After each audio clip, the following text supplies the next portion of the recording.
Good evening, ladies and gentlemen. Byako the Mistwalker back. And this is not a video that I expected to make. At least not yet. Um, we just finished the wrap up of Tales of Aria set review. My plan was this week to start theory crafting and our new heroes to set up can these new heroes make an impact in the metagame. Last night, unfortunately, I had a lot going on, so I didn't get to start recording. I laid down, and before I laid down and before I went to sleep, I noticed there was a video uh, on YouTube. It said ban restricted announcement, and I was like, okay. I pulled up the article from LSS, and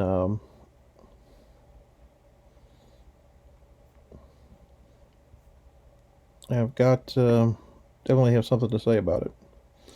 So if you hadn't read the article, it is still up on their page. This is the first official cards uh, that are banned for power level reasons. The only other ban was Drone of Brutality, which wasn't power level but was a design issue. So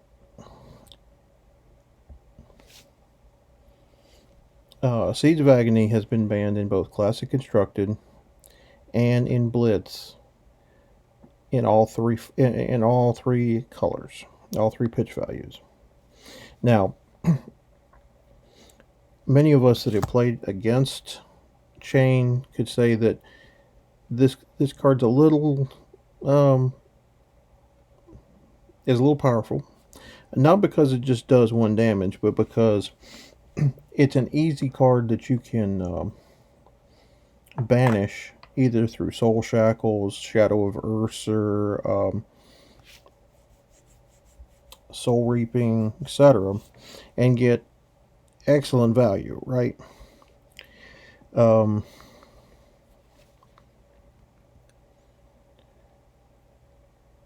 the deck was running 9 copies of this.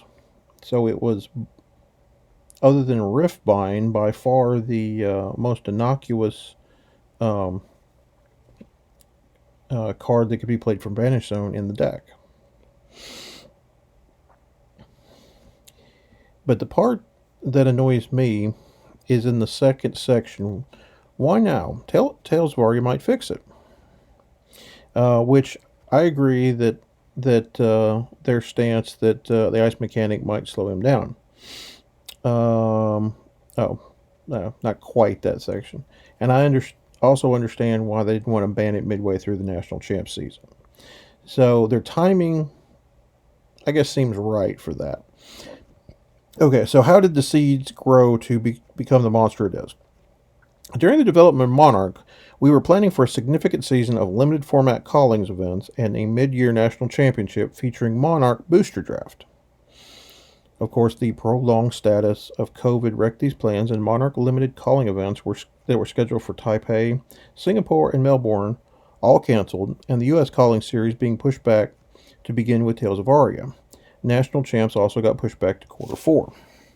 The lesson for us is we put too much focus on balancing Chane for Monarch Booster Draft during development at the cost of Classic Constructed in particular. Okay, so yes, you want all your formats playable.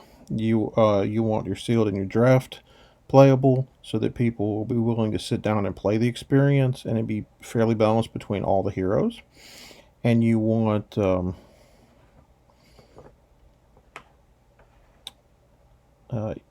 constructed formats are going to vary, right? There's going to be ups and there's going to be downs. There's going to be this guy's this hero is tier 0 or tier 1, or these 3 heroes are tier 1, these 3 are tier 1 5, etc. What irks me about that design philosophy, and I've complained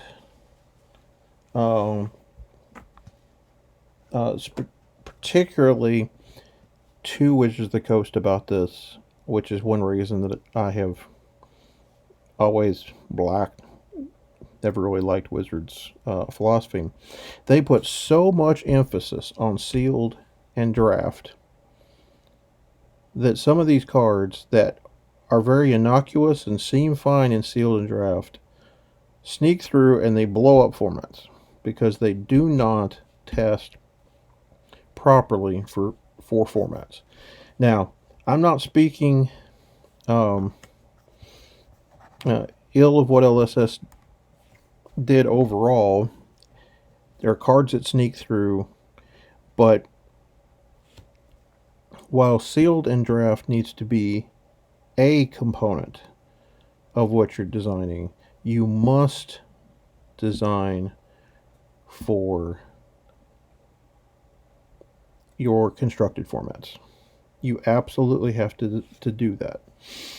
So if seeds costed 1, or if they costed 2, would it be banned? Probably not.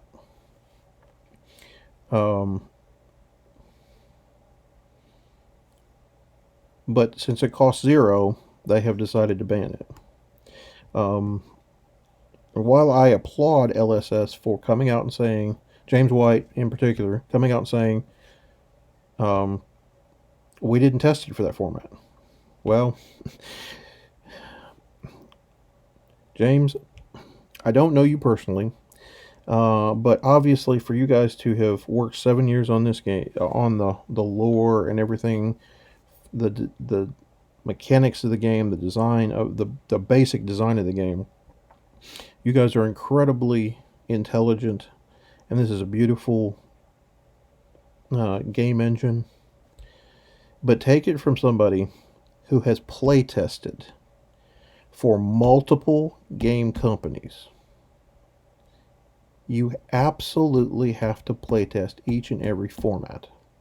And if you do not believe that you have enough time to properly play test for each and every format that you wish to for your players to be involved in, then the card needs to be cut, put it aside, and come back to it in a supplemental set or a later set. Do not print it in that set. It is not worth it.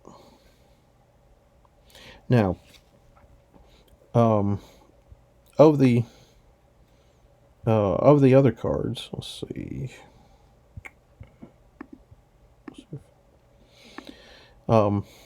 Riftbind could have easily been a target because the Riftbind turns are the ones that are usually problematic.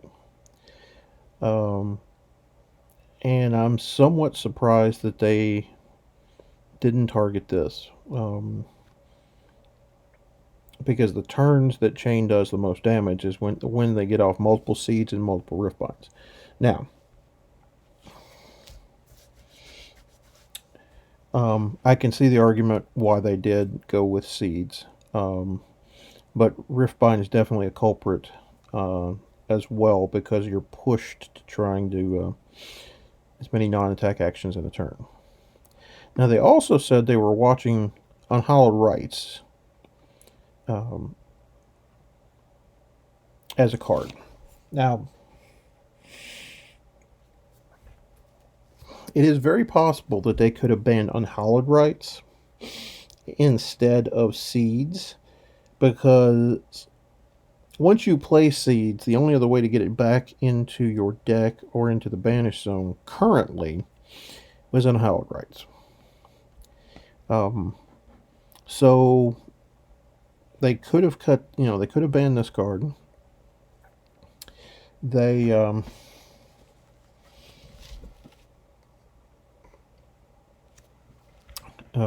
chose not to.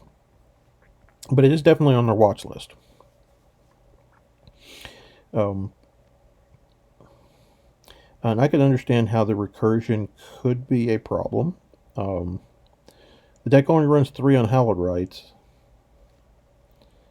but it runs 9 Seeds and 9 Riftbinds, so it's going to get the maximum. You're eventually, that's 18 cards out of at least a 60 card deck. So that's almost a third of your cards, right? Between those two. Um, so it's definitely a significant portion of the engine. Now,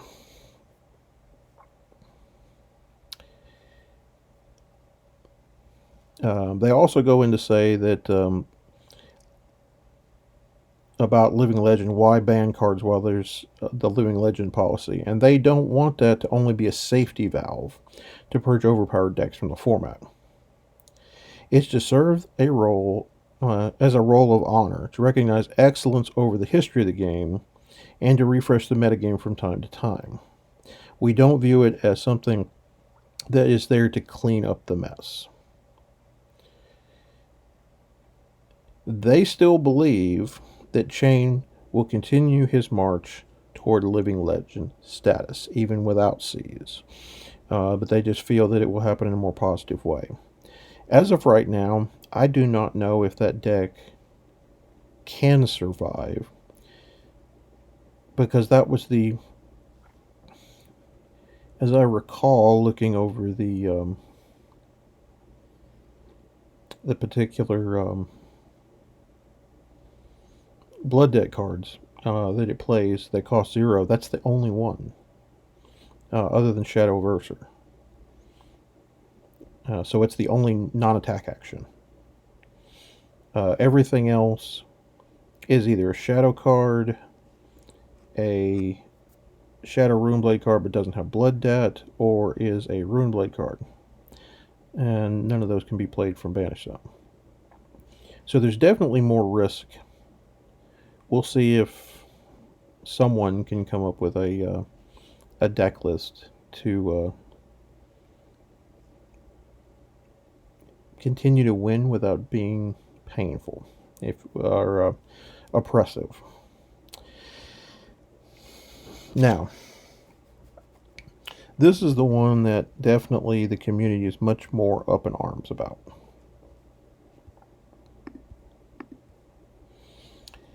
That's right, they have banned a card that is not officially released yet.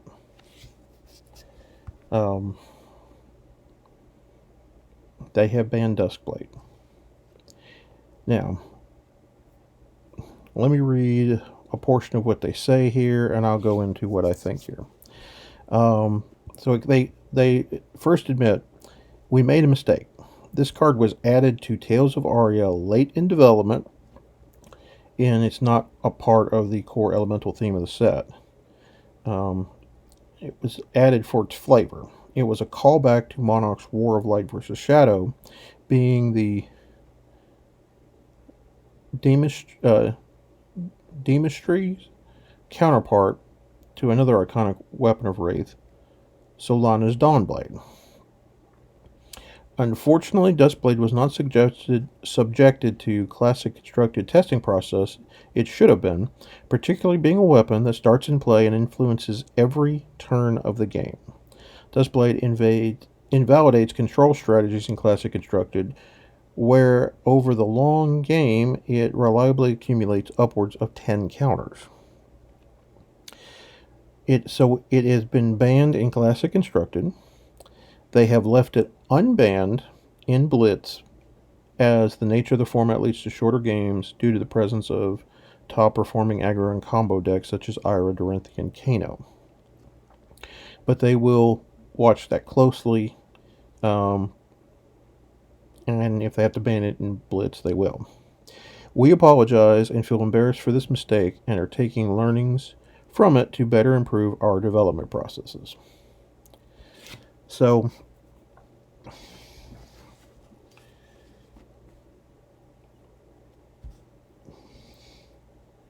James, this is another lesson.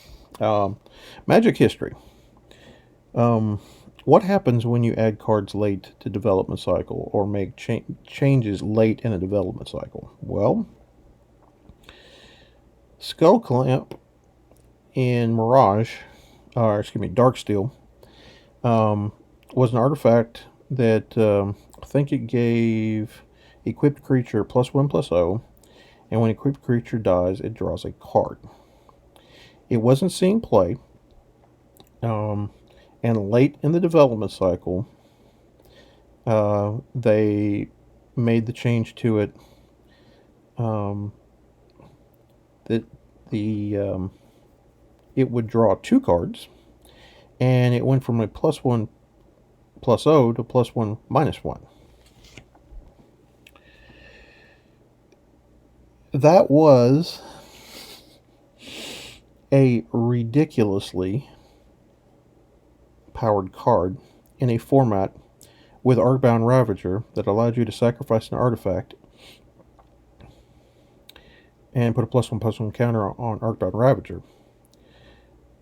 And this is in the same set with the rest of the modular creatures, which meant if it was attached to a modular creature when it died, it moved the counters over as well to another artifact, and you drew 2 cards. So for 1 mana, you equip it, you kill a 1/1 creature, you draw 2 cards, and you move the counter over. Let's just say that didn't work out too well.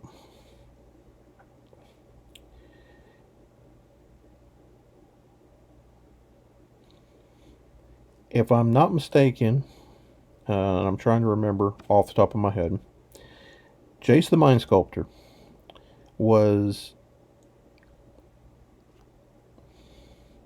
a last-minute change in the design file to turn him into the monster that he was during that standard format of 2011-2012, Cawblade.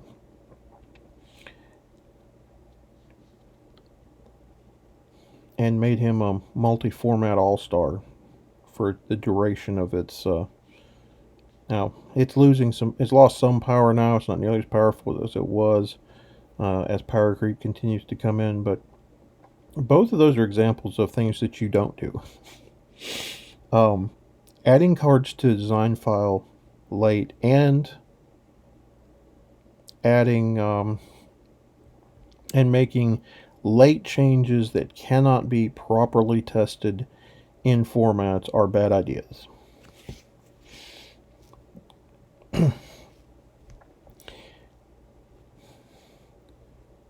As far as the most of you folks that are watching my channel now are not aware of my background. Of course, I have been a I've been a CCGer for 26 years now. I've played 35 different CCGs. I have participated in pro level events for 4 different games. I have participated at the World Championships for multiple games and have a high place finish of 36th. And a pro level event of 7th. I've also been a playtester for Phase, the CCG, Legend of the 5 Rings collectible card game, Legend of the 5 Rings living card game.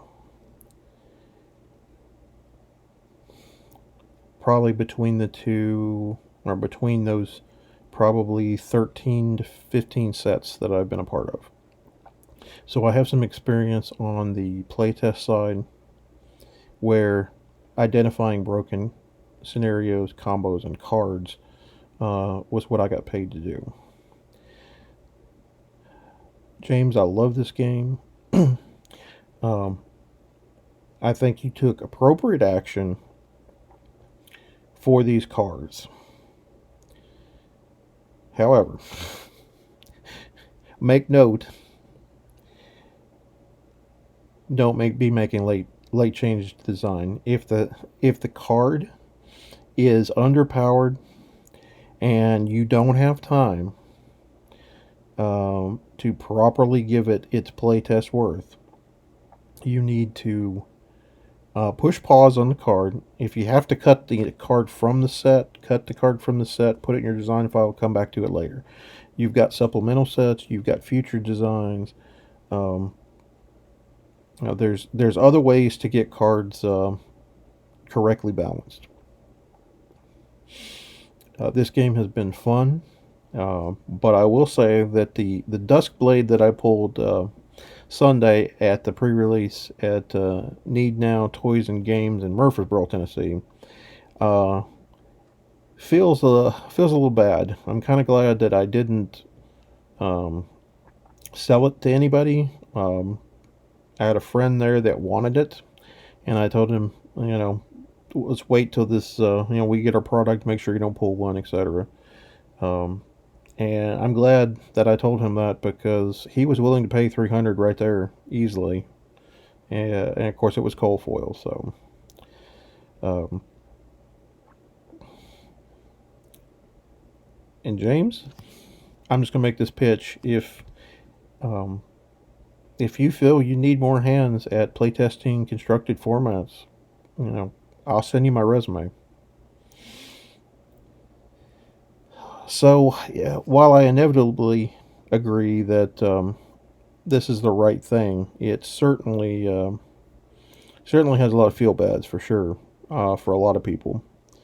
Um, Now they did say that they could unban cards in the future, um, or unban unrestrict cards in the future. Um, so it's not unlikely, but currently it's not likely. Um, Now it's very possible that if Chane ever reaches living legend status, you could see um, Duskblade unbanned. You could see Seeds unbanned because if you can't play them from your banish zone, if you can't play Seeds from your banish zone, it's and get a lot of free extra value from all the extra card draw that you're getting, then you may never play all 9 Seeds in a game, and Duskblade becomes a lot less reliable when your hands don't line up of an attack action and a non-attack action in Viserai and Briar, and then you lose the counters. So for now,